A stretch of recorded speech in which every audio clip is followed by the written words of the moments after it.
আন্না মান সামা সালাসাতা আইয়াম ফি কুল্লি শাহরিন কানা কামান সামাদ দাহরা কুল্লাহ।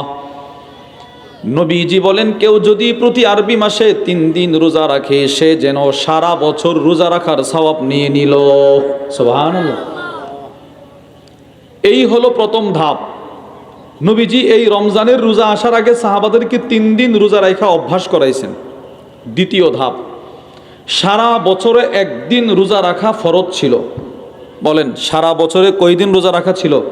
1 দিন। সহিহ বুখারীর বর্ণনা, وعن عائشة رضي الله تعالى عنها قالت أمزنا عائشة الصديقة رضي الله تعالى عنها থেকে বর্ণিত, তিনি বলেন, কানা ইয়াউম আশুরা তাসুমুহু কুরাইশুন ফিল জাহিলিয়া। আম্মাজান আয়েশা বলেন, কুরাইশ গোত্রের মানুষ সেই জাহিলি যুগ থেকে আশুরার দিন মুহররমের 10 তারিখ রোজা রেখে আসছিল। ওয়া কানা রাসূলুল্লাহি সাল্লাল্লাহু আলাইহি ওয়াসাল্লাম ইয়াসুমুহু, নবীজিও রোজা রাখতে শুরু করলেন। কুরাইশ গোত্রের মানুষও রোজা রাখে, নবীজিও রাখে। আম্মাজান বলেন, ফালাম্মা কদিমা রাসূলুল্লাহি সাল্লাল্লাহু আলাইহি ওয়াসাল্লাম, আমাদের নবীজি মক্কা থেকে হিজরত করে মদিনায় যাওয়ার পর সামাহু ওয়া আমারা বিসিয়ামি, রাসূল নিজে রোজা রাখতে শুরু করলেন লাগাতার প্রতি বছর। সাহাবাদেরকে আদেশ করলেন, এই তোমরাও আজকে থেকে আশুরার রোজা রাখবা। সুবহানাল্লাহ। এই যে আদেশ করছে, তো সারা বছরে 1 দিন সাহাবারা রোজা রাখে, সাথে 9 তারিখ অথবা 11 তারিখকে রসুল অ্যাড করে দিলেন। এটা ছিল দ্বিতীয় ধাপ। রমজান আমাদের উপরে কিভাবে আসছে সেটা আপনাদেরকে বলছি। তৃতীয় ধাপ, আল্লাহ তাআলা রমজানের রোজা আমাদের উপরে ফরজ করলেন, কিন্তু একটা অপশন বাকি রাখলেন। কি সেই অপশন? যারা ধনী, রোজা রাখতে কষ্ট অনুভব করে, না রোজা রাখলে কষ্ট হবে, ওই মানুষগুলো ফিদিয়া দিয়ে দিলে তাদের রোজা আদায় হয়ে যেত। ওয়া আলাল্লাযীনা ইউতীকুনাহু ফিদিয়াতুন তুআমু মিসকিন। এটা ছিল তৃতীয় ধাপ। এবার চতুর্থ ধাপ, আল্লাহ বলে, না, এই অপশনও আমি বাতিল করে দিচ্ছি। ফামান শাহিদা মিনকুমুশ শাহরা ফালইয়াসুম, তোমাদের মধ্যে কেউ যদি রমজান মাসকে পেয়ে যাও, তো তুমি অবশ্যই সবগুলো রোজা তোমার রাখতে হবে। সুবহানাল্লাহ বলেন। এই 4টি ধাপে রোজা আমাদের উপরে আসছে। তৃতীয় পয়েন্ট, আমাদের রোজা শুরু হবে সাহরির মাধ্যমে। বলেন, আমাদের রোজা শুরু হবে কিসের মাধ্যমে? সেহরি না সাহারি? বলেন সেহরি না সাহারি? বলেন সাহারি। সবাই বলে না, বলেন সাহারি। আপনাদের চিটাগাং কি বলে? শেষ রাতে যে আমরা খাবারটাকে, এটাকে কি বলে? সেহরি। হ্যাঁ, সেহরি শব্দটা সঠিক নয়, আমরা বলবো সাহারি। বলেন কি বলবো? সাহরুন শব্দের অর্থ হলো রমাদানুল মুবারকের শেষ রাতে যে খাবারটা খাওয়া হয় ওইটাকে বলে সাহারি। সেহরুন শব্দের অর্থ হলো জাদু। সেহরুন শব্দের অর্থ কি? জাদু। তাহলে আমরা বলবো সাহারি। তাহলে আমাদের রোজা শুরু হবে সাহারি খাওয়ার মাধ্যমে। বলেন, আমাদের রোজা শুরু হবে কি খাওয়ার মাধ্যমে? প্রশ্ন, হুজুর আমরা সাহারি কেন খাবো? এক, সাহারি নবীজি খাইতেন, সাহাবারা খাইতেন, এজন্যে আমি খাবো। সুবহানাল্লাহ বলেন। বলেন সাহারি কে খাইতো? নবীজি। বলেন না, সাহারি কে খাইতো? আর কে? সাহাবারা। সহিহ মুসলিম বুখারীর বর্ণনা, ওয়া আন যায়েদ ইবনে সাবিত রাদিয়াল্লাহু তাআলা আনহু قال, হযরত যায়েদ ইবনে সাবিত থেকে বর্ণিত, তিনি বলেন, তাসাহহারনা মা রাসূলিল্লাহি সাল্লাল্লাহু আলাইহি ওয়াসাল্লাম। হযরত যায়েদ বলে, আমরা রমাদানুল মুবারকে নবীজির সাথে এক দস্তরখানে বসে বসে সাহারি খাইতাম। সুবহানাল্লাহ। এই হাদিস থেকে কি বুঝলেন? সাহাবী বলে, আমি নবীজির সাথে রমজান মাসে এক দস্তরখানে সাহারি খাইতাম, এজন্য আমি সাহারি খাবো। নবীজি সাহারি খাইতেন, আমি খাবো। সাহাবারা খাইতেন, আমি খাবো। বলেন ইনশাআল্লাহ।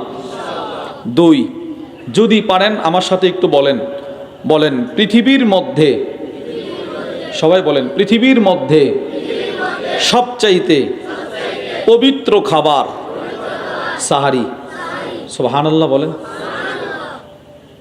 সুনানে নাসাইর বর্ণনা, ওয়া আনিল ইরবাদ ইবনে সারিয়া রাদিয়াল্লাহু তাআলা আনহু قال, হযরত ইরবাদ ইবনে সারিয়া থেকে বর্ণিত, তিনি বলেন, সামি'তু রাসূলুল্লাহি সাল্লাল্লাহু আলাইহি ওয়াসাল্লাম ওয়া হুয়া ইয়াদউ ইলা সাহুর ফি শাহরি রমাদান।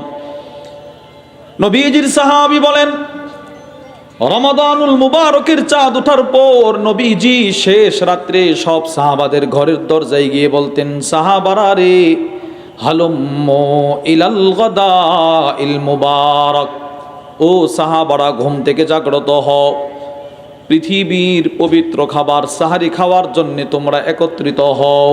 সুবহানাল্লাহ। নবীজি বলে, তোমরা পবিত্র খাবার সাহারি খাওয়ার জন্য একত্রিত হও, আসো। এই হাদিসে নবীজি সাহারির খাবারটাকে অপবিত্র বলছে না পবিত্র? সবাই বলেন না, কি বলছে? সুবহানাল্লাহ বলেন। তাহলে আমি সাহারি কেন খাবো? সাহারি হলো পবিত্র খাবার। বলেন, সাহারি কি খাবার? 3 নাম্বার, পারলে আমার সাথে বলেন, বলেন, পৃথিবীর মধ্যে সবচাইতে বরকতপূর্ণ খাবার সাহারি। সুবহানাল্লাহ বলেন। পৃথিবীর মধ্যে সবচাইতে বরকতপূর্ণ খাবার কি? সাহারি। সহিহ মুসলিমের বর্ণনা, ওয়ান আনাস ইবনে মালিক রাদিয়াল্লাহু তাআলা আনহু قال, হযরত আনাস ইবনে মালিক থেকে বর্ণিত, তিনি বলেন, ক্বালা রাসূলুল্লাহ সাল্লাল্লাহু আলাইহি ওয়াসাল্লাম, নবীজি বলেন, তাসাহহারু, ও সাহাবারা তোমরা সাহারি খাও। সাহাবাদের পরে আমার যে উম্মত যখন এই হাদিস শুনবা, তোমরা শোনো, তোমরাও সাহারি খাইবা। আমরা যেন বললাম, ইয়া রাসূলুল্লাহ, আমরা কেন সাহারি খাবো? নবীজি বলেন, ফা ইন্না ফিস সাহুরি বারাকা, কেননা সাহারির মধ্যে আছে শুধু বরকত, শুধু বরকত, শুধু বরকত। সুবহানাল্লাহ। সাহারির মধ্যে শুধু কি আছে? হাদিস নাম্বার 2, সহিহুল জামের বর্ণনা, নবীজি বলেন, ক্বালা রাসূলুল্লাহ সাল্লাল্লাহু আলাইহি ওয়াসাল্লাম, নবীজি সাল্লাল্লাহু আলাইহি ওয়াসাল্লাম ইরশাদ করেন, আল বারাকাহ ফি সালাসা, নবীজি বলেন, বরকত হলো 3 জিনিসে। সুবহানাল্লাহ বলেন। বলেন তো, বরকত কত জিনিসে? সবাই বলেন, বরকত কত জিনিসে? দেখেন, 1 নাম্বার, রাসূল বলে, ফিল জামাআহ, জামাতের সাথে হলো বরকত। দলগতভাবে ঐক্যবদ্ধভাবে যে কাজ করা হয়, নবীজি বলেন, ওই কাজের মধ্যে আল্লাহ বরকত রেখে দেন। সুবহানাল্লাহ। একা একা কাজের মধ্যে কোনো বরকত নাই। ইজতিমাই ভাবে, সকলে মিলে সম্মিলিতভাবে যেই কাজ করা হয়, ওই কাজের মধ্যে আছে বরকত। 2টা দৃষ্টান্ত দেখেন। 1, বলেন তো, একা একা নামাজ পড়লে বেশি সওয়াব না জামাতের সাথে নামাজ পড়লে বেশি সওয়াব? বাস, তাহলে বোঝা গেল, একা একা কাজ করলে সওয়াব কম, জামাতের সাথে করলে সওয়াব কি হবে? বেশি। এখন যদি পারেন আমার সাথে একটু বলেন, বলেন, একা একা খাবার। অনেকে বাসা বাড়িতে একা একা খাবার খায়, বিবি খাবার খায় 12টা, উনি খাবার খায় 2টা, মেয়ে ছেলে খাবার খায় 3টা। না, বলেন, একা একা খাবার বরকত শূন্য, ইজতেমাই খাবার বরকতপূর্ণ। বিশ্বাস হয় আপনাদের? 2টা দৃষ্টান্ত শোনেন। 1, আবু দাউদ শরীফের বর্ণনা, আন্না আসহাব রাসূলিল্লাহি সাল্লাল্লাহু আলাইহি ওয়াসাল্লাম ক্বালু ইয়া রাসূলুল্লাহ, সাহাবাদের এক জামাত নবীজি সাল্লাল্লাহু আলাইহি ওয়াসাল্লামের কাছে আসলো। কয়েকজন সাহাবী নবীজির কাছে আসছে, দেখেন অভিযোগটা কি। ইয়া রাসূলুল্লাহ, ইন্না নাকুল ওয়ালা নাশবা, নবী গো, বাজার করি পর্যাপ্ত, রান্না বান্না করি ভালোভাবে, কিন্তু খাবার খাইতে গেলে খাবারের মধ্যে কোনো বরকত পাই না, পেট ভরে না, রিজিকের মধ্যে শর্ট, টান টান, সংকোচ, সংকীর্ণতা। সাহাবারা বলতেছি, ইয়া রাসূলুল্লাহ, বাজার করি অনেক, বাজার থেকে অনেক টাকার বাজার কিনে নিয়ে আসি, রান্নাও করি মজার মজার রান্না, কিন্তু খাইতে গেলে বরকত হয় না, আমারও পেট ভরে না, সন্তানেরও পেট ভরে না, বিবিরও পেট ভরে না, এত বাজার করার পরেও রিজিকের মধ্যে বরকত নাই। প্রিয় ভাইয়েরা আমার, একটা হলো সম্পদশালী হওয়া, আর একটা হলো বরকতি জিন্দিগি লাভ করা। সুবহানাল্লাহ বলেন। টাকা থাকলেই মানুষ শান্তিতে থাকতে পারে না যদি না আল্লাহ বরকত না দেন। এই জন্যে হযরত আনাস ইবনে মালিক বলেন, আমার এই কথাটা খেয়াল করে শোনেন, হযরত আনাস বলে, আমার বয়স যখন 8, কত? 8, আমার আম্মা আমাকে নবীজির দরবারে নিয়ে গেল, গিয়ে বলে, ইয়া রাসূলুল্লাহ, আমি আমার ছেলেটাকে আপনাকে হাদিয়া দিয়ে দিলাম। সুবহানাল্লাহ। ছেলেটা আপনার কাছে থাকবে, ও দিন শিখবে। এই যে বাচ্চাগুলো এত ছোট বয়সে মা বাবার আদর স্নেহ মায়া ভালোবাসা ছেড়ে এখানে পড়ে থাকে, ফ্লোরের উপরে ঘুমাইছে, ঠান্ডা পানি দিয়ে উজু করছে, মা কি পরিমাণ ত্যাগ স্বীকার করছে। আচ্ছা বলেন তো, এই বাচ্চাগুলো বাড়িতে থাকলে কি ফ্লোরে ঘুমাইতো? কথা বলেন না। না, ওর মা কিন্তু ওকে সাথে নিয়ে ঘুমাইতো, ও যা চাইতো মা তা খাওয়াইতো। এখন কিন্তু যা চাই তা পায় না, মাদ্রাসা থেকে যা দেওয়া হয় সেটাই তাকে খাইতে হয়। কি পরিমাণ কষ্ট। তো হযরত আনাস বলেন, আমার আম্মা আমাকে 8 বছর বয়সে নবীজির দরবারে দিয়ে আসছে। দিয়ে আসার পর নবীজির কাছে আমার আম্মা একটা দরখাস্ত করছে, ইয়া রাসূলুল্লাহ, আপনি আমার ছেলেটার জন্য একটু দোয়া করে দেন।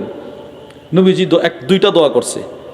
রসুল বলেন, আল্লাহুম্মা আকসির মালাহু ওয়া ওয়ালাদাহ, আল্লাহ আপনি আনাসের সন্তান বাড়ায়া দেন, সম্পদ বাড়ায়া দেন।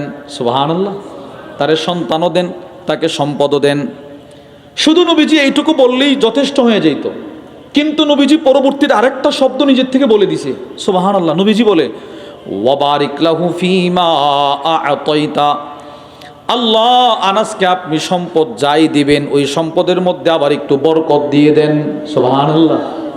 হযরত আনাস বলে, নবীজি আমার সম্পদের জন্য বরকতের দোয়া করলেন। আল্লাহর কসম, মদিনায় প্রত্যেকটা মানুষের খেজুর বাগান ছিল, আমারও খেজুর বাগান ছিল। প্রতিটা মানুষের খেজুর বাগানে বছরে খেজুর আসতো একবার, আর নবীজি আমাকে দোয়া করার বরকতে আমার খেজুর বাগানে বছরে খেজুর আসতো 2 বার। এটাকে বলে বরকত। তো সাহাবাদের এক জামাত গিয়ে বলে, ইয়া রাসূলুল্লাহ, খাবার তো খাচ্ছি, বরকত পাচ্ছি না, পেট ভরে না, বিবিরও ভরে না, ছেলেরও ভরে না, মেয়েরও ভরে না, আমারও ভরে না।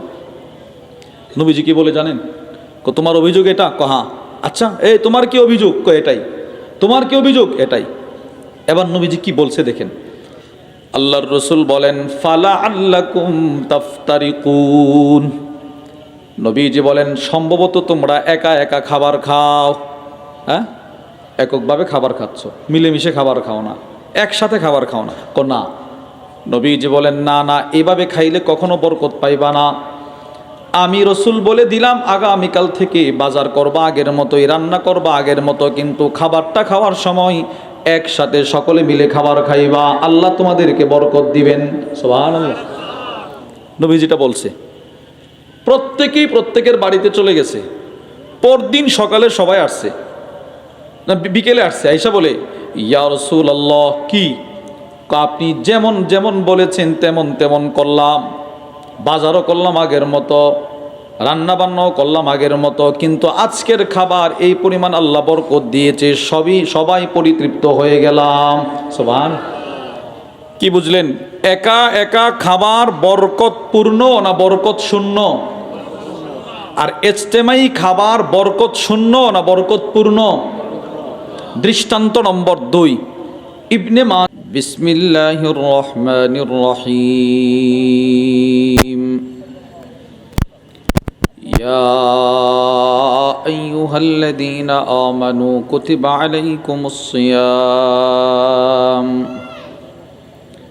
কামা কুতিবা আলাল্লাযীনা মিন ক্বাবলিকুম লাআল্লাকুম তাত্তাকুন। সাদাকাল্লাহুল আযীম। সবাই পড়েন, আল্লাহুম্মা সাল্লি আলা মুহাম্মাদিন ওয়া আলা আলি মুহাম্মাদ কামা সাল্লাইতা আলা ইব্রাহিম ওয়া আলা আলি ইব্রাহিম ইন্নাকা হামিদুম মাজিদ।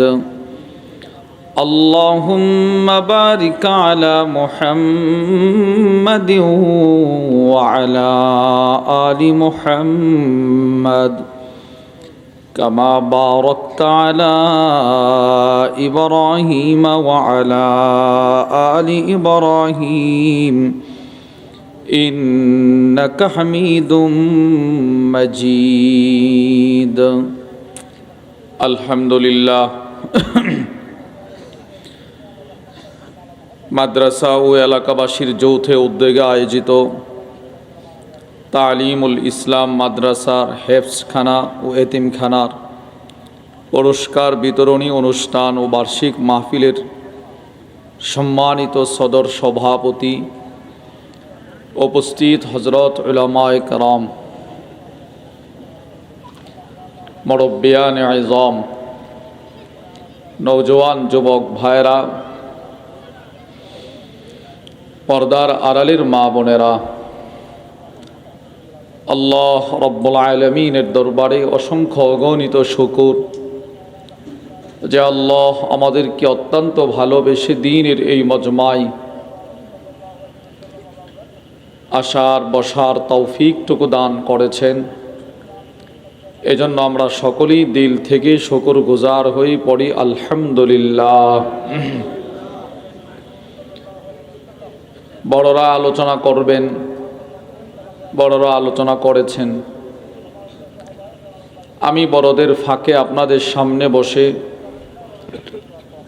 কোরআনুল করিমের সূরাতুল বাকারার একখানা আয়াতে কারিমা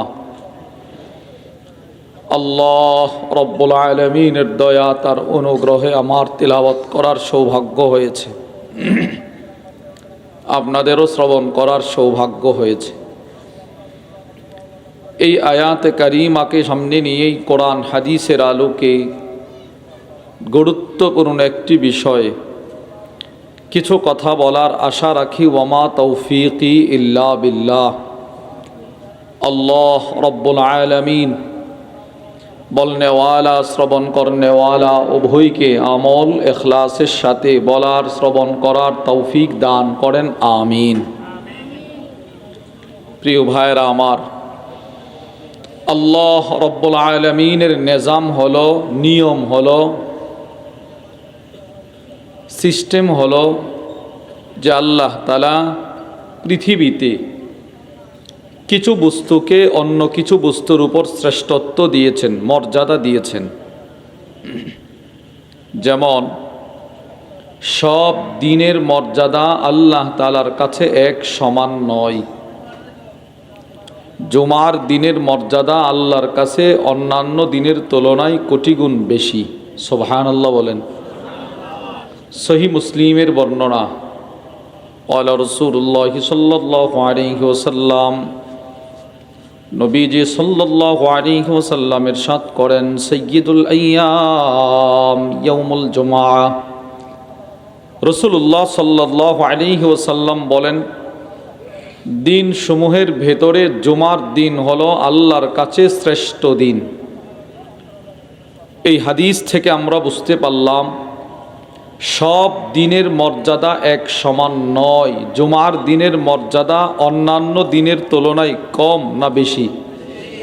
বুঝলেন? 2, সব রাতের মর্যাদাও এক সমান নয়। কোরআনুল কারীমে সূরাতুল কদরের মধ্যে আল্লাহ বলেন, বিসমিল্লাহির রহমানির রহিম, লাইলাতুল কদরি খায়রুম মিন আলফি শাহর। আল্লাহ বলেন, সারা বছরে একটা রাত আছে লাইলাতুল কদর। এই এক রাতের দাম, মর্যাদা আর শ্রেষ্ঠত্ব 1000 মাসের চাইতেও আল্লাহর কাছে বেশি। তাহলে বোঝা গেল সব রাতের মর্যাদাও এক সমান নয়। লাইলাতুল কদরের মর্যাদা আল্লাহর কাছে বেশি। 3, আল্লাহ তাআলা যত নবী রসুল পাঠিয়েছেন, নবী রসুলদের ভিতরে সকল নবীদের মর্যাদাও সমান নয়। আমাদের নবীর মর্যাদা বাকি অন্যান্য নবীদের তুলনায় কোটি গুণ বেশি। সুবহানাল্লাহ বলেন। তিরমিজি শরীফের বর্ণনা, ক্বালা রাসূলুল্লাহ সাল্লাল্লাহু আলাইহি ওয়াসাল্লাম, নবীজি সাল্লাল্লাহু আলাইহি ওয়াসাল্লাম ইরশাদ করেন, ইন্নাল্লাহা ফাদ্দালানি আলাল আমবিয়া। রাসূলুল্লাহ সাল্লাল্লাহু আলাইহি ওয়াসাল্লাম ইরশাদ করেন, আল্লাহ তাআলা আমাকে সমস্ত নবীদের উপরে শ্রেষ্ঠত্ব দিয়েছেন। প্রশ্ন, হুজুর আল্লাহ তাআলা আমাদের নবীকে সব নবীর উপরে কদ্দুর শ্রেষ্ঠত্ব দিয়েছেন? এই প্রশ্নের জবাবে আল্লামা আব্দুল ফাত্তাহ আবু গুদ্দা রহিমাহুল্লাহ, অনেক বড় মুহাদ্দিস, তার কিতাব সফহাত মিন সবরিল উলামা আলা শাদাইদিল ইলমি ওয়াত তাহসিল, ওই কিতাবের মধ্যে লেখেন, মা জামা আল্লাহুল খায়রা কুল্লাহু লি আহাদ ইল্লা লিন নবী সাল্লাল্লাহু আলাইহি ওয়াসাল্লাম। সাত আকাশের যত শ্রেষ্ঠত্ব থাকতে পারে, সাত জমিনের যত শ্রেষ্ঠত্ব আর মর্যাদা থাকতে পারে, জান্নাতের যত মর্যাদা থাকতে পারে, সব মর্যাদা একসাথে আল্লাহ তাআলা পৃথিবীর কোনো নবীকে দেয় নাই, শুধু আমার নবীকে সবগুলো একসাথে আল্লাহ দিয়ে দিছে। সুবহানাল্লাহ। তো সব নবীদের মর্যাদাও এক নয়, আমাদের নবীর মর্যাদা কম না বেশি? বেশি। চার, সমস্ত আসমানি কিতাবের মর্যাদাও এক নয়। আপনাদের তালিমুল ইসলাম মাদ্রাসায় আজকে হুজুর আমাকে বলল 15 জন ছেলে কোরআনের হাফেজ, তারা পাগড়ি পাবে। বলেন আলহামদুলিল্লাহ। এই কোরআনের মর্যাদা সব আসমানি কিতাবের তুলনায় আল্লাহ তাআলার কাছে কোটি কোটি গুণ বেশি মর্যাদাবান। তিরমিজি শরীফের বর্ণনা, ক্বালা রাসূলুল্লাহ সাল্লাল্লাহু আলাইহি ওয়াসাল্লাম, নবীজি সাল্লাল্লাহু আলাইহি ওয়াসাল্লাম ইরশাদ করেন, ফদলুল কুরআন আলা সাইরিল কিতাব। নবীজি বলেন, এক কোরআনের মর্যাদা সমস্ত আসমানি কিতাবের উপরে ওই রকম কাফদলিল্লাহি আলা খালকি, সমস্ত মাখলুকাতের উপরে আল্লাহর মর্যাদা যেই রকম। সুবহানাল্লাহ। চারটি দৃষ্টান্ত থেকে আপনারা কি বুঝলেন? সব দিনের মর্যাদা এক সমান নয়। জুমার দিনের মর্যাদা কম না বেশি? সব আসমানি কিতাবের মর্যাদা এক নয়। কোরআনের মর্যাদা কম না বেশি? সমস্ত নবীদের মর্যাদা এক নয়। আমাদের নবীর মর্যাদা কম না বেশি? ঠিক ওই রকম আরবি 12টি মাস আছে। 12 মাসের ভেতরেও সবগুলো মাসের মর্যাদা সমান নয়। 11 মাসের তুলনায় রমাদানুল মুবারকের মর্যাদা আল্লাহ তাআলার কাছে কোটি কোটি গুণ বেশি। সুবহানাল্লাহ। কি পরিমাণ বেশি? এটা আমি বোঝার জন্য দুইটা দৃষ্টান্ত শুনব। দৃষ্টান্ত নম্বর 1, আমাদের বাংলাদেশের বিখ্যাত একজন আলেম আছেন, বুজুর্গ আছেন, অনেক বড় আলেম, আল্লামা আবু তাহের মেসবাহ হাফিজাহুল্লাহ। আদিব সাহেব হুজুর নামে যিনি পরিচিত, অনেক বড় আলেম, বুজুর্গ। হজরতের একটা কিতাব আছে, কিতাবের নাম ইসলামকে জানতে হলে। বলেন তো কিতাবের নামটা কি? ইসলামকে জানতে হলে। ওই কিতাবের ভেতরে হজরত লেখেন, মানুষ নতুন বিবাহ করলে নতুন বিবি ঘরে নিয়ে আসে, নতুন বউ বিবি। তো নতুন বিবির গলায় স্বর্ণের চেইন থাকে। এই চেইনটা গলায় আটকানোর জন্যে চেইনটার দুই পাশে দুইটা ছোট ছোট স্বর্ণের আংটা থাকে, এটাও চীনের অন্তর্ভুক্ত। এইভাবে লাগিয়ে গলায় ঝুলিয়ে দেওয়া হয়, ঠিক না? দুই সাইডের দুইটা ছোট ছোট আংটা হলো আল্লাহ 11 মাস বান্দার উপরে যেই পরিমাণ রহমত বর্ষণ করেন, শুধু তার দৃষ্টান্ত। এবার দুইটা আংটার চতুর্দিক থেকে পোড়া স্বর্ণের চেইন ও মাঝখানে স্বর্ণের যেই চাকা থাকে, গুল মেডেল, এই পোড়াটা চেইন আর স্বর্ণের চাকা পোড়াটা হলো শুধু রমজান মাসের 1 সেকেন্ডে আল্লাহর রহমত বান্দার উপরে বর্ষণের দৃষ্টান্ত। বুঝে নাই? বুঝছেন কথা? আরো সহজ করে বুঝেন। দৃষ্টান্ত নম্বর 2, আপনাদের আজকের মাহফিলে যিনি প্রধান, আমাদের শায়েখ আরিফ বিল্লাহ হাকিমুন নফস আল্লামা মুফতি মুশতাকুন নবী কাসেমি হাফিজাহুল্লাহ, হজরত আসবেন। হজরত প্রায় সময় একটা দৃষ্টান্ত দেন। হজরত বলেন, পৃথিবীর সবগুলো খাল, নদী, নালা, পুকুর, সাগর, সমুদ্র সবগুলো যদি এক জায়গায় একত্রিত করা হয়, কত বড় হবে বলেন তো? ছোট হবে না বড় হবে? অনেক বড়।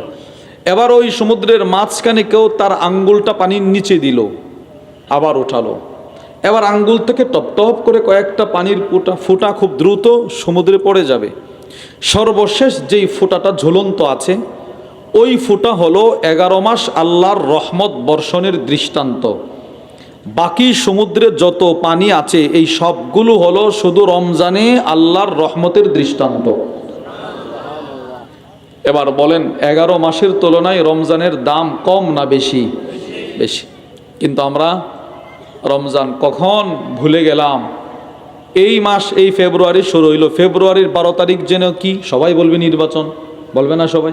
এটা সবার মুখস্থ, ছোট বড় সবার মুখস্থ, কারণ এটা প্রচার প্রসার খুব হচ্ছে। কিন্তু রমজানের আর কতদিন বাকি এটা আমার মনে নাই, আপনার মনে নাই। আজকে হলো শাবানের 13 তারিখ চলতেছে, বলেন কত তারিখ? এই মাগরিবের পর থেকে শুরু হয়ে গেছে 13।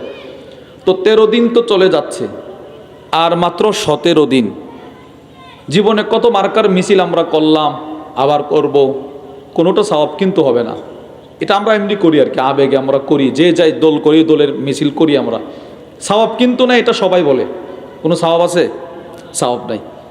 এখন একটু মিছিল করি আমরা, আমার সাথে একটু বলেন, বলেন আর মাত্র 17 দিন। বুঝেননি? আমাদের ব্রাহ্মণবাড়িয়ার ভাষা বুঝেননি?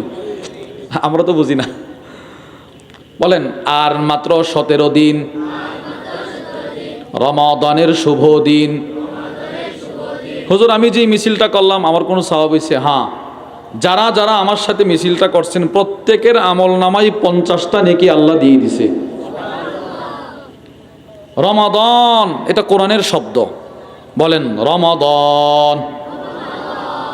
এই ছাত্র ভাইরা বলো শাহরু রমাদান, কোরআনে আছে না নাই? আছে। রমাদান এটা কোরআনের শব্দ। র মিম দত আলিফ নুন 5টি অক্ষর। নবীজি বলেন কোরআনের একটা অক্ষর উচ্চারণ করবা 10টা নেকি আল্লাহ তোমার আমলনামাই দিয়ে দিবে। তাহলে আমরা সংক্ষেপে বুঝতে পারলাম 11 মাসের তুলনায় রমজানের দাম কম না বেশি? বেশি। সামনে যেহেতু 17 দিন পরে রমাদান, আমাদের রমাদানের প্রস্তুতি নেওয়ার দরকার আছে না নাই? 1 নাম্বার আমাদের প্রস্তুতি হবে সিয়াম। বলেন সিয়াম, বলেন বলেন। সিয়াম মানে সৌম, রোজা। সিয়াম মানে কি? রোজা। রোজা শব্দের অর্থ হলো বিরত থাকা, আল ইমসাক, বিরত থাকা। এই রোজা আমাদের উপরে আসছে 4টি ধাপে। বলেন ভাই কয়টি ধাপে আসছে?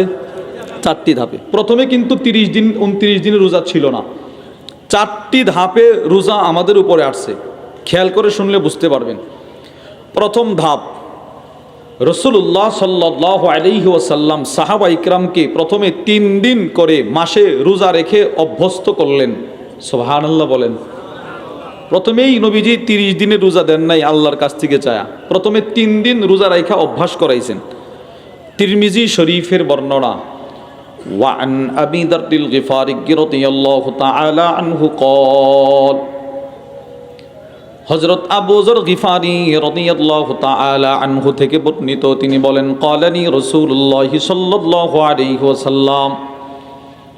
আবু যর গিফারি বলে নবীজি একদিন আমাকে বলতে লাগলেন, ইয়া আবা যর, হে আবু যর, ইদা সুমতা মিনাশ শাহরি সালাসাতা আইয়াম, হে আবু যর, তুমি যদি কোনো মাসে 3 দিন রোজা রাখতে চাও, ফাসুম সালাসা আশারা ওয়া আরবা আশারা ওয়া খামসা আশারা, তাহলে তুমি প্রত্যেক আরবি মাসের 13, 14, 15, বলেন তো,